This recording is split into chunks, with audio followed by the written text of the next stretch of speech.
Hi, I'm Chris. Welcome to the very first episode of the Rusty Sawblade.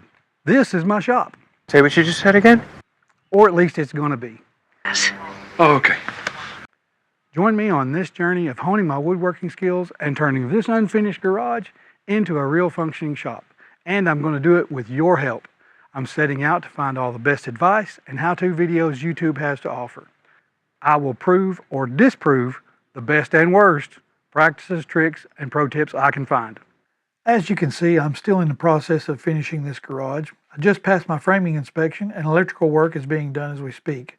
So along the way, we will also do some carpentry and home projects on this channel. I have to finish the ceilings in my twin gazebos. Yes, you heard that right. There are two of them, but with two different purposes.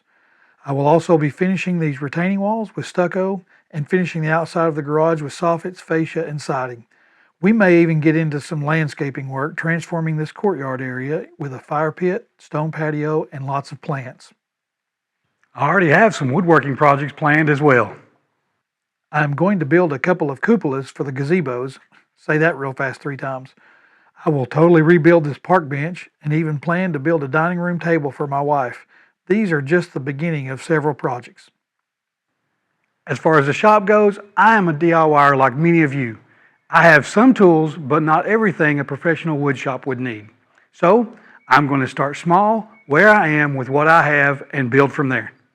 What I have is a job site chop saw with a stand I will use until I can build a dedicated station with storage cabinets. I have a 13-inch planer that I will install a helical cutter head into. That will definitely be a project episode. I also have a job site table saw that I plan to build an outfeed table around that will also serve as an assembly table. I'm sure you've seen countless YouTube videos with several different versions of tables out there. I will do all the research for you and we will combine the best of all these to make a great table. In addition to these shop tools, I also have a 6-inch jointer, a router stand, and a drill press. One thing I do not have is a dust collection system, so we will figure that out together, starting with the simplest of vacuums and moving to better systems as the shop grows. Like I said before, I'm just like many of you who love to build things and want to learn how to do it right.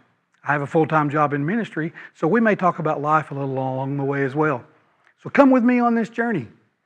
If you want to learn more about woodworking and how to be really good at it, then hit the like and subscribe button and we will enjoy this ride together. Thanks for watching, and we'll see you on the next episode of the Rusty Sawblade.